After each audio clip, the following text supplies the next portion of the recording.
E hoje chegamos à nossa última aula. Finalizamos a nossa aula passada falando sobre os equipamentos de proteção individual e proteção coletiva. Hoje iniciaremos discutindo sobre o que é insalubridade e o que é a periculosidade. Certamente você já ouviu falar sobre eles. São assuntos que você trabalhará constantemente e por isso deverá dominar bem. Atividades insalubres são aquelas que, por sua natureza, condições ou métodos de trabalho, expõem os empregados a agentes nocivos, aqueles agentes que fazem mal à saúde do ser humano, acima dos limites de tolerância. Esses limites, bem como a caracterização da insalubridade e a relação das atividades que se enquadram nesse conceito, são definidos então pelo Ministério do Trabalho e Emprego, que também define os meios de proteção e o tempo máximo de exposição do empregado a esses agentes. O diagnóstico da insalubridade é realizado por meio da perícia a cargo do médico ou engenheiro do trabalho. Esses devem ser registrados no Ministério do Trabalho e Emprego. Porém, não basta a constatação pericial de existência de ambiente insalubre. É indispensável que a atividade ou operação esteja enquadrada naquela relação entre as insalubridades pelo Ministério do Trabalho e Emprego. Atualmente, a execução de atividades insalubres resultará no pagamento de um adicional de insalubridade, calculado sobre o salário do empregado, e leva em conta o grau de risco, o grau de intensidade desse agente, ou seja, o trabalhador exposto à insalubridade de grau máximo receberá 40% do salário contratual, 20% para aquela insalubridade de grau médio e 10% para aqueles expostos à insalubridade de grau mínimo. Mas atenção, o trabalhador só tem direito à insalubridade se realmente for feito o diagnóstico pela perícia. Porque a empresa pode muito bem neutralizar ou até mesmo eliminar o agente insalubre com a adoção de medidas de ordem geral que conservem o ambiente de trabalho dentro dos limites de tolerância. Então, interrompendo o fator de insalubridade, interrompe-se também o pagamento do adicional de insalubridade. Então, são consideradas atividades insalubres aquelas que vão se desenvolver acima dos limites de tolerância de ruído, exposição ao calor, radiações ionizantes, radiações não ionizantes, agentes químicos, agentes biológicos, pressão, vibração, frio e umidade. As atividades perigosas são aquelas que, por sua natureza ou métodos de trabalho, implicam o contato permanente com inflamáveis ou explosivos em condições de risco acentuado. Portanto, periculosidade está ligada à ideia de perigo. E na área trabalhista corresponde ao risco de perigo quando o empregado estiver sujeito ao contato permanente com inflamáveis ou explosivos. Nessas condições, o trabalhador terá direito à percepção de um adicional de periculosidade de 30% calculado em relação ao seu salário base. Assim como na insalubridade, interrompendo o fator de periculosidade pela eliminação do risco à saúde ou integridade física do trabalhador, interrompe-se também o pagamento do adicional de periculosidade. Esses dois tipos de gratificação não podem ser acumulados, ou seja, caso o trabalhador tenha direito à insalubridade, mas também tenha direito à gratificação de periculosidade, ele deverá optar pelo recebimento de um ou de outro. Então, resumindo, qual que é a diferença entre insalubridade e periculosidade? Vamos ver aqui. Na insalubridade, o funcionário deverá estar exposto em caráter habitual e permanente a locais insalubres ou em contato permanente com substâncias que podem vir a causar o adoecimento. Nesse caso, a exposição e a permanência são imprescindíveis, eles são o principal fator causador para um possível adoecimento. Então, repetindo, a exposição e a permanência é o principal causador para um possível adoecimento. Na periculosidade, essa exposição e permanência constante ou habitual não é relevante para a caracterização da periculosidade. Ou seja, essa exposição e essa permanência não vai ser relevante para a periculosidade.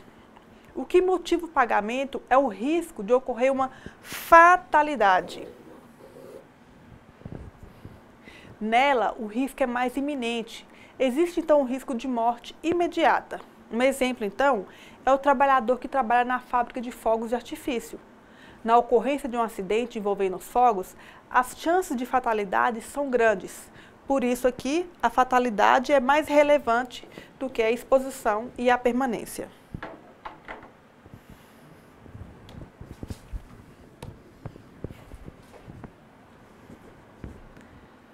Você sabia que em algumas situações os trabalhadores têm direito à estabilidade provisória? Vamos conhecer algumas dessas situações, requisitos para elas e qual a extensão da estabilidade para cada caso? Então vamos lá. Estabilidade provisória é o período em que o empregado tem seu emprego garantido, não podendo ser dispensado por vontade do empregador, salvo, é claro, por justa causa ou força maior. A estabilidade significa, portanto, a permanência obrigatória do trabalhador na condição de empregado, mesmo contra a vontade do seu empregador, durante um prazo determinado, em razão de circunstâncias que se encontram definidas em lei ou que decorrem de acordos e convenções coletivas. As estabilidades provisórias previstas em lei são as seguintes: representantes da CIPA, dirigente sindical, empregada gestante, acidente do trabalho, dirigente de associação profissional, dirigente de sociedade cooperativa, membros do Conselho Curador do FGTS, membros do Conselho Nacional de Previdência Social, membro das comissões de conciliação prévia. Vamos ver então as 4 primeiras, por terem uma relação mais próxima com os nossos estudos. A CIPA é composta de representantes do empregador e dos empregados. Esses empregados, quando eleitos pela categoria, possuem estabilidade provisória. Desta forma, os empregados eleitos para a direção da CIPA não poderão ser dispensados sem justa causa, desde o momento que é feito seu registro, o registro da sua candidatura, até 1 ano após o final do seu mandato. O dirigente sindical também goza de estabilidade provisória, desde o momento do registro da sua candidatura ao cargo de direção ou representação sindical, até 1 ano após o final do seu mandato, salvo, claro, se cometeu uma falta grave devidamente apurada nos termos da legislação. Também possui estabilidade provisória a empregada gestante, a partir do momento da confirmação da gravidez, até 4 meses após o parto, o que permite a proteção do emprego e dos salários em todo esse período. Se por acaso ocorrer demissão sem justa causa ou arbitrária durante esse período, a gestante terá direito à reintegração ou à indenização. E, por fim, o trabalhador vítima de acidente de trabalho. Ele terá garantido a manutenção do seu contrato de trabalho por no mínimo 12 meses após a cessação do auxílio-doença, independente de recebimento do auxílio-acidente ou não. Enquanto recebe o auxílio-doença por acidente de trabalho ou doença ocupacional, o trabalhador é considerado licenciado.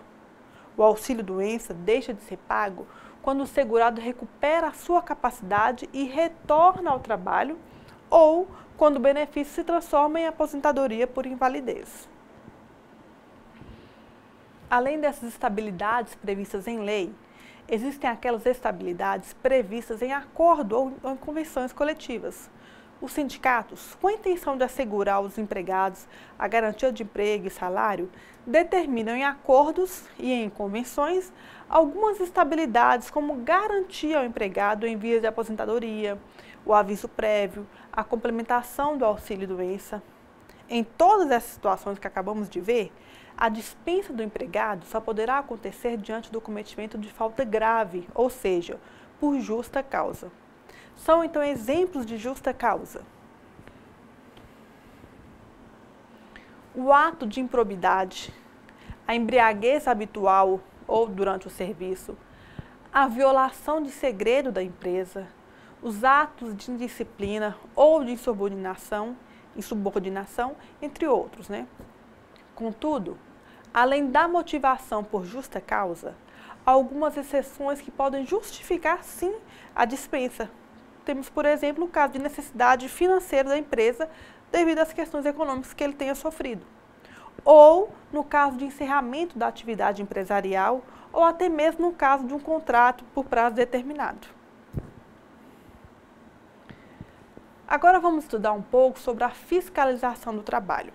É importante deixar claro que essa fiscalização não diz respeito somente à aplicação de multas, não, mas também diz respeito à orientação do empregador quanto às falhas cometidas, sempre no sentido de fazer com que elas se enquadrem na legislação trabalhista.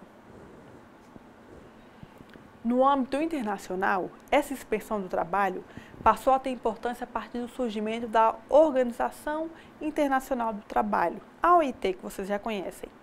No Brasil, a inspeção surgiu em 1891, quando foi estabelecida a obrigatoriedade de fiscalização de todos os estabelecimentos em que trabalhassem menores. Depois disso, foram criadas, então, várias normas e vários órgãos com a finalidade de fiscalizar o trabalho. A carreira de inspetor do trabalho passou por diversas transformações, dentre as quais a mudança da denominação para fiscal do trabalho e, posteriormente, para auditor fiscal do trabalho. A inspeção do trabalho se dá, então, de duas formas, a generalista e a especialista. No sistema especialista, o auditor é preparado para atuar em tarefas específicas e tarefas determinadas. Já no sistema generalista, ele realiza a verificação de todas as normas de proteção ao trabalhador, das questões relacionadas ao emprego e das condições de trabalho. É esse sistema generalista que é adotado aqui no país. A missão dessa inspeção do trabalho, conforme a Convenção 81 da OIT, abrange as seguintes funções.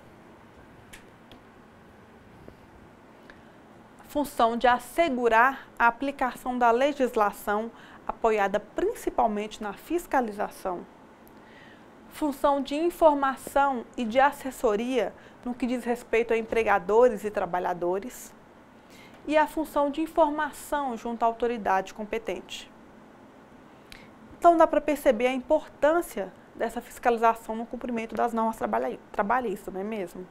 Por isso, as empresas estão obrigadas a comprovar o cumprimento dessas obrigações trabalhistas, por intermédio de apresentação dos documentos quando solicitado e também de manter em seus estabelecimentos o livro de inspeção do trabalho, que deverá ser devidamente autenticado pelo agente de inspeção quando da sua visita ao estabelecimento. O auditor fiscal do trabalho está autorizado a adentrar livremente, sem aviso prévio, a qualquer hora do dia ou da noite, em qualquer estabelecimento submetido à fiscalização. Ele também pode interrogar o empregador ou o pessoal do estabelecimento, analisar todos os documentos relativos às condições de trabalho e analisar amostras de materiais ou substâncias. Se ele concluir pela existência de alguma violação do preceito legal, irá realizar uma lavratura de auto de infração, sob pena de responsabilidade administrativa. Então, algumas das suas atribuições são: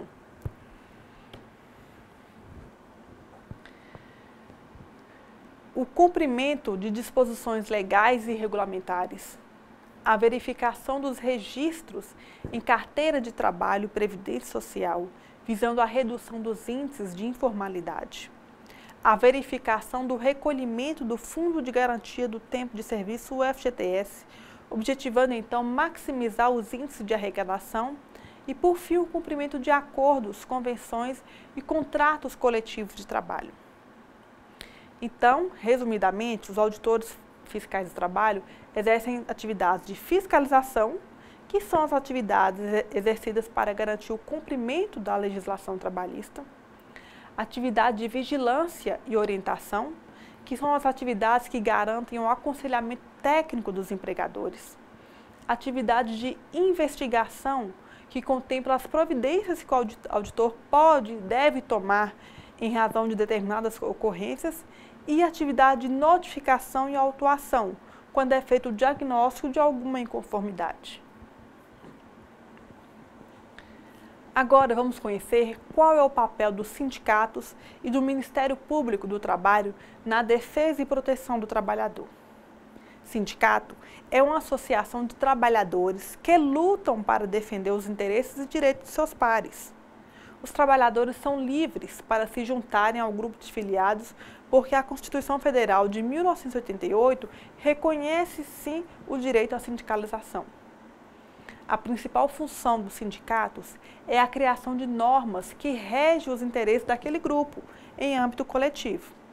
Então, o sindicato pode negociar coletivamente, ele pode intervir legalmente em ações judiciais e participar também da elaboração da legislação laboral, tratando dos problemas coletivos que surgem decorrente do exercício da profissão. Ele também se preocupa com a condição social do trabalhador enquanto cidadão. O Ministério Público do Trabalho também tem legitimidade para defender os interesses coletivos, promovendo os direitos sociais dos trabalhadores. Ele possui a missão de defender os interesses sociais e individuais, contribuindo para a proteção dos interesses coletivos e individuais. A diferença é que o sindicato defende os trabalhadores que a ordem jurídica protege, ao passo que o Ministério Público defende a própria ordem, protetora dos interesses coletivos dos trabalhadores. Já estudamos nas aulas anteriores que o empregador poderá ser responsabilizado pelos acidentes sofridos pelo trabalhador, não foi mesmo? Vimos também que ele poderá responder regressivamente pelos gastos realizados pela Previdência Social. Contudo, existem outros âmbitos de responsabilidade do empregador.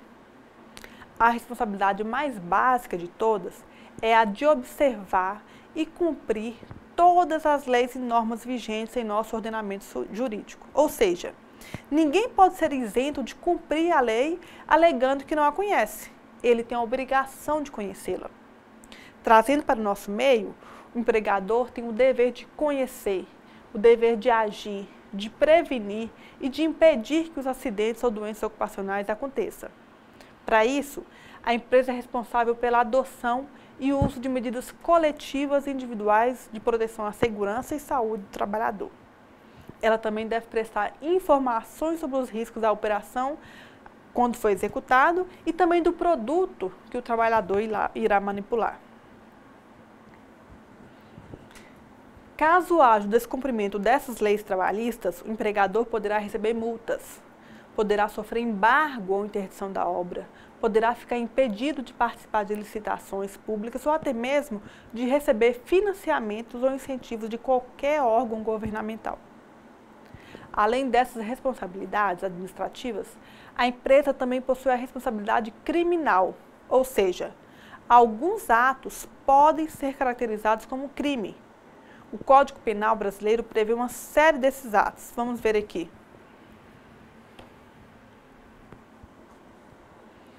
Como exemplos, temos aqui o artigo 132, que coloca que expor a vida ou a saúde de outrem a perigo direto e iminente tem como pena a detenção de 3 meses a 1 ano se o fato não constituir crime mais grave. O artigo 203 traz frustrar, mediante fraude ou violência, direito assegurado pela legislação do trabalho representa detenção de 1 ano a 2 anos e multa, além da pena correspondente à violência. Artigo 331. Desacatar funcionário público no exercício da função ou em razão dela pode levar à detenção de 6 meses a 2 anos ou à multa. E o artigo 329, opor-se à execução de ato legal, mediante violência ou ameaça a funcionário competente para executá-lo ou a quem lhe esteja prestando auxílio, pode levar à detenção de 2 meses a 2 anos. Além desses, Vários outros são aplicáveis ao âmbito trabalhista. Apontamos aqui somente aqueles julgados mais relevantes para o âmbito da atuação do profissional de segurança do trabalho. Essas responsabilidades administrativas e criminais demonstram que o tema saúde e segurança no trabalho ganha cada dia maior visibilidade no cenário mundial. E o governo brasileiro se mobiliza também para garantir um melhor ambiente de trabalho para os brasileiros. No endereço eletrônico do Ministério do Trabalho e da Previdência Social, é possível verificar muitas dessas ações. Uma delas é a criação do Departamento de Políticas de Saúde e Segurança Ocupacional, voltado especialmente para o desenvolvimento de políticas públicas que aprimorem a segurança, a saúde e a qualidade na vida do trabalho. Esse departamento desenvolve políticas públicas para a promoção de um ambiente de trabalho mais seguro para os brasileiros. Segundo publicação no endereço eletrônico do Ministério do Trabalho e da Previdência Social, essas políticas têm como objetivo incentivar o investimento em saúde e segurança no trabalho e a prevenção de acidentes e doenças ocupacionais. Nos últimos anos, algumas das principais iniciativas foram a criação do Perfil Profissiográfico Previdenciário, o PPP, em 2002. Também do novo Nexo Técnico Epidemiológico Previdenciário, o NTEP, em 2007. O Fator Acidentário de Prevenção, o FAP, em 2010. E do Plano Nacional de Segurança e Saúde no Trabalho, o PLANSAT, em 2012. Vamos ver então um pouquinho mais sobre cada uma dessas ações. O Perfil Profissiográfico Previdenciário, PPP, criado em 2002, é um formulário que possui campos a serem preenchidos com todas as informações relativas ao empregado, como, por exemplo, a atividade que exerce, o agente nocivo a qual está exposto, a intensidade e a concentração do agente, exames médicos clínicos, além dos dados referentes à empresa. Esse formulário é preenchido pelas empresas que exercem atividades que expõem os seus empregados a agentes nocivos químicos, físicos, biológicos ou associação de agentes prejudiciais à saúde ou à integridade física.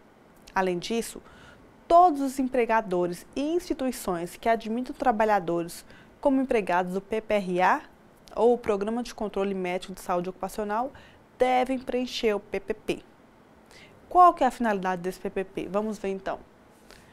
Comprovar as condições para habilitação de benefícios e serviços previdenciários, em particular o benefício de aposentadoria especial. Prover o trabalhador de meios de prova produzidos pelo empregador perante a Previdência Social, a outros órgãos públicos e aos sindicatos, de forma a garantir todo o direito decorrente da relação de trabalho. Prover a empresa de meios de prova produzidos em tempo real, possibilitando que a empresa evite ações judiciais indevidas relativas a seus trabalhadores. Possibilitar aos administradores públicos e privados acesso a bases de informações fidedignas como fonte primária de informação estatística para desenvolvimento de vigilância sanitária e epidemiológica, bem como definição de políticas em saúde coletiva. Vamos ver agora o Nexo Técnico Epidemiológico Previdenciário, o NTEP, criado em 2007.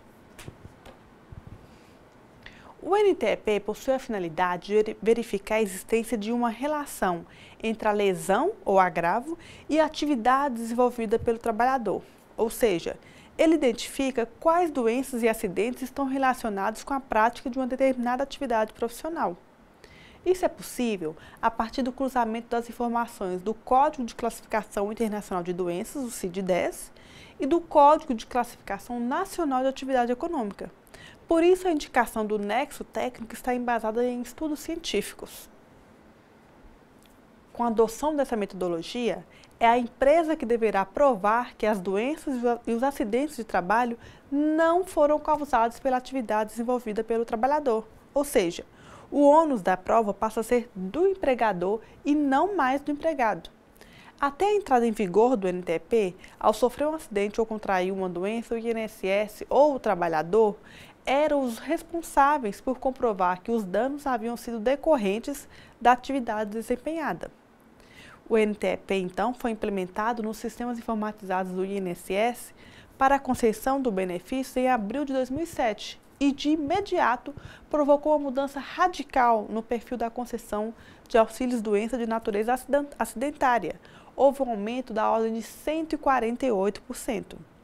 Esse valor permite considerar a hipótese de que havia um mascaramento na notificação de acidentes e doenças do trabalho. Outra importante ação foi a utilização do fator acidentário de prevenção, o FAP. Como já vimos, o FAP é o mecanismo que permite à Receita Federal do Brasil aumentar ou diminuir a alíquota de 1% quando o risco leve, 2% por risco médio ou 3% no caso de risco grave, que cada empresa recolhe para o financiamento dos benefícios por incapacidade.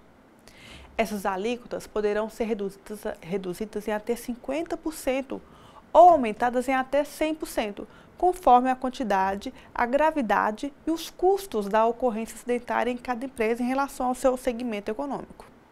Esse FAP varia anualmente. Ele é calculado sempre sobre os 2 últimos anos de todo o histórico de acidentalidade e de registros acidentários na Previdência Social por empresa. Pela metodologia do FAP, as empresas que registrarem maior número de acidentes ou doenças ocupacionais pagam mais. Por outro lado, o fator acidentário de prevenção aumenta a bonificação das empresas que registram uma acidentalidade menor. E, por fim, temos o Plano Nacional de Segurança e Saúde no Trabalho, que foi criado em 2012. Esse plano tem o objetivo de instituir ações para diminuir o número de acidentes e mortes de funcionários em serviço e para dar assistência aos acidentados. Esse plano articula ações dos mais diferentes atores sociais em busca de aplicação prática da Política Nacional de Segurança e Saúde no Trabalho. Essa política está alinhada com o conjunto de políticas de saúde no âmbito do SUS. Então agora, para ilustrar um pouco tudo o que vimos até agora, vamos assistir a um vídeo que explica como funciona o programa e também dá dicas de cuidados que o trabalhador deve ter hoje em dia para evitar futuras doenças. Após o filme, iremos realizar uma atividade avaliativa. O objetivo dessa atividade será analisar os dados de acidentes de trabalho fatais, assim como algumas das suas consequências e medidas cabíveis. Para isso, vocês lerão o artigo Caracterização das vítimas e dos acidentes de trabalho fatais, observando as características das vítimas. Quem são essas vítimas? Qual a faixa etária delas? Como foi o acidente de trabalho? Como ocorreu? E também realizarão leituras de alguns textos complementares. Feito isso, vocês vão responder aos seguintes questionamentos. Quais as vantagens de possuir carteira assinada no momento em que ocorre um acidente de trabalho? Quais prejuízos pessoais, familiares ou para a sociedade estão envolvidos em um acidente de trabalho? O que você, enquanto técnico de segurança do trabalho, faria diante dos altos índices de acidente de trabalho do trajeto? E o que você faria diante dos altos índices de acidente de trabalho devido a quedas? Essa atividade vocês irão entregar ao seu tutor. Então chegamos ao final de mais uma disciplina. Continue os estudos daí. Bons estudos, boa sorte e já sabem, se tiver alguma dúvida ainda está em tempo de nos procurar. Somos uma grande equipe para te apoiar e te auxiliar. Então, até a próxima e bons estudos!